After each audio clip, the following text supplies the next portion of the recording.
क्यों जरूरी है उसके बारे में हम थोड़ी सी एक छोटी सी चर्चा करते हैं, क्योंकि जब तक हमें पता ही नहीं है कि ध्यान से हमें फायदा क्या होगा, हम क्यों करेंगे। जैसे एक्सरसाइज से सब जानते हैं कि हम स्वस्थ रहेंगे, निरोगी रहेंगे, इसलिए हम रोज सुबह उठ के आ रहे हैं, एक्सरसाइज कर रहे हैं। पर ध्यान का क्या इम्पोर्टेंस है, ठीक है। तो ध्यान हमारी आत्मा के लिए है, ठीक है, हमें परमात्मा से मिलाने के लिए है। ध्यान जैसे कहते हैं ना कि जब हम प्रार्थना करते हैं भगवान से, तो प्रार्थना में हम बोलते हैं और भगवान सुनते हैं, लेकिन ध्यान के अंदर भगवान बोलते हैं और हम सुनते हैं। ये दोनों में बहुत बड़ा अंतर है। तो अगर आप भगवान को सुनना चाहते हैं तो आपको कहीं ना कहीं ध्यान में जाना होगा, अपने आप को पाना है, अपने आप को जानना है, अपने भीतर झांकना है, तो ध्यान में जाना होगा। लेकिन ध्यान इतना आसान नहीं है ना। जब भी हम आंखें बंद करते हैं तो हमारे अंदर क्या चलने लगता है, रूटीन जो सांसारिक जीवन चक्र, आज अड़ने को कही दो तो अड़ के ऐसे कर दूंगा, मणकी कर दूंगा ना, यही सब चलता है। तो जब भी हम ध्यान में जाते हैं तो हम क्यों नहीं ध्यान में जा पा रहे है ना, उसके पीछे मैं कुछ कारण बताता हूँ, जिससे हो सकता है कि आने वाले समय में हम हमारा ध्यान केंद्रित कर पाए और जो हम चाहते हैं ध्यान से उसको पा पाए। तो सबसे पहले ध्यान करने के लिए क्या होना चाहिए, हमारे अंदर कुछ क्वालिटी, कुछ क्वालिफिकेशन होना चाहिए। जैसे होता है ना, आज एमबीबीएस की परीक्षा दूंगा मैं, नीट की एग्जाम दूंगा तो मेरा एमबीबीएस में सिलेक्शन होगा। उसी तरह ध्यान के लिए हमारे अंदर क्या क्वालिफिकेशन होना चाहिए, एलिजिबिलिटी क्या है ध्यान की, उसके ऊपर हम बात करें। तो जो बिना मतलब जो चालाक आदमी होगा, झूठ बोलने वाला आदमी होगा, बेईमानी करने वाला आदमी होगा, इस तरह का आदमी ध्यान नहीं लगा सकता।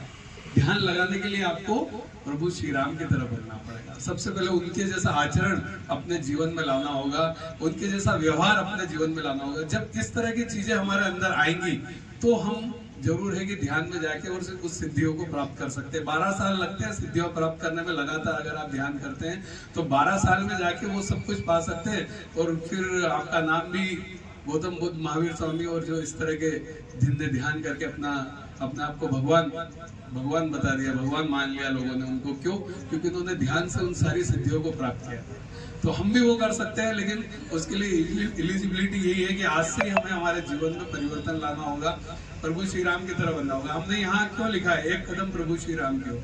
और केवल आचरण, व्यवहार और इससे ही हम नहीं मान सकते कि एक व्यक्ति, आहार का भी बहुत बड़ा रोल है। आप रोज मसालेदार चीजें खाओगे, चटपटे व्यंजन खाओगे और सोचोगे कि मैं ध्यान लगा लूं, संभव नहीं है।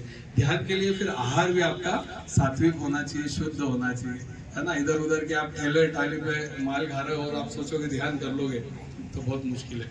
तो ऐसे बहुत सारे परिवर्तन हमें पहले करना होंगे, जिससे हम ध्यान में जा सकते हैं और ध्यान को फिर पा सकते हैं। फिर आप कहेंगे कि हाँ, अब मैं ध्यान में कॉन्सेंट्रेट कर पा रहा हूँ, अब मैं वो देख पा रहा हूँ जो पहले नहीं देख पा रहा था। तो ये बहुत छोटे छोटे चीजें हैं। कोई भी चीज हम करते हैं और हम उसमें फेलियर हो जाते हैं तो उसके पीछे ये होता है कि हम बिना जानकारी के ही वो काम करने लगते हैं। जैसे रामदेव जी हमारे कई सालों से योग सिखा रहे हैं, देखते हैं बहुत अच्छा, लेकिन लोग करोड़ों लोग टीवी पे बैठ के देखते हैं, लेकिन 90%, 99%, 95% लोग गलत तरीके से करते हैं और बोलते हैं हमारे साथ तो ऐसा हो गया, हमारे साथ तो वैसा हो गया। तो सही तरीके से कहते हैं ना, सही दिशा में सही तरीके से सही समय पर प्रयास करने वालों को ही सफलता मिलती है।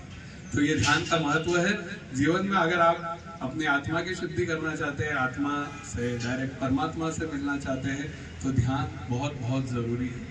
तो आज चूंकि विश्व ज्ञान दिवस है, हमारे बीच हमारे मध्य प्रदेश जन अभियान परिषद से हमारे मित्र, हमारे बंधु आए हैं। तो आप कुछ बोलना चाहते हो? आपका गुड नेम? रत्नेश विजयवर्गीय जी, एक बार जोरदार तालियों से इनका स्वागत है। आप यहाँ से जिला समन्वयक, ओके, जिला समन्वयक है जन अभियान परिषद के। और हमारे बीच हमारे साथ नरेंद्र श्रेष्ठ जी, है ना, आप भी इसी से जुड़े हुए हैं। तो एक बार जोरदार तालियों से इनका स्वागत करना कि इन्होंने ध्यान रखा कि ध्यान दिवस पे लोगों के अंदर जागृति लाई जाए। ठीक है, चलिए, तो अब हम 2 मिनट का ध्यान करेंगे, है ना। अब ध्यान के लिए वैसे तो जो सही समय होता है वो होता है ब्रह्म मुहूर्त होता है। ब्रह्म मुहूर्त का जो सही समय होता है वो 3:40 से 5:45, 5:55 तक। अभी जो ठंड का टाइम है तो 5:55 तक का टाइम ब्रह्म मुहूर्त होता है। ब्रह्म मुहूर्त में कहते हैं कि पृथ्वी पर सारी शक्तियां आती है, बड़ी बड़ी शक्तियां पृथ्वी पर आती है, ऑक्सीजन का लेवल भी काफी बढ़ जाता है। और उस समय जो माहौल होता है, उस समय अगर आप ध्यान लगाते हैं तो बहुत जल्दी ही आप उन सिद्धियों को प्राप्त कर लेते हैं जिसके बारे में आप सोच रहे हैं कि ध्यान से क्या हासिल होता है। तो ठीक है, अभी हम 2 मिनट केवल इसमें करना क्या है, ध्यान मुद्रा में रहना है, मुंह की लार को रोक के रखना है। ध्यान में हमेशा ध्यान रखें, कारण है आपने लार भी अगर पेट में उतारी तो आपकी प्राण शक्ति दूसरे काम में लग जाएगी। आप चाहते हैं कि आपकी प्राण शक्ति केवल ध्यान में रहे, तो आपको मुंह की लार को रोक के रखना है, चेहरे पे मुस्कुराहट रखना है, आंखें बंद रखना है, ठीक है। और ध्यान में जाएंगे 2 मिनट के लिए, शुरू करेंगे सभी। इसके अंदर आपको ज्ञानेंद्रियों को एक्टिवेट करना है। करना क्या है, जैसे ज्ञान इंद्रिया हमारी है, नाक से हम सांस लेते हैं तो सांस आ रही है, सांस जा रही है, इसको महसूस करना है। कानों से जो भी हमारा साउंड आ रहे हैं, कोई चिड़िया बोल रही है, हवा की आवाज आ रही है, गाड़ियां निकल रही है, उनकी आवाज आ रही है, तो अलग अलग ज्ञान इंद्रियों को एक्टिवेट करना है। स्पर्श को महसूस करना है, हमारे स्किन पे क्या चल रहा है, तो अलग अलग ज्ञान इंद्रियों को एक्टिवेट करना है और इन्हीं पे ध्यान देना है। रामा हरे रामा रामा रामा हरे हरे हरे रामा हरे रामा रामा रामा हरे कृष्णा कृष्ण कृष्ण को जागरूक करते रहे।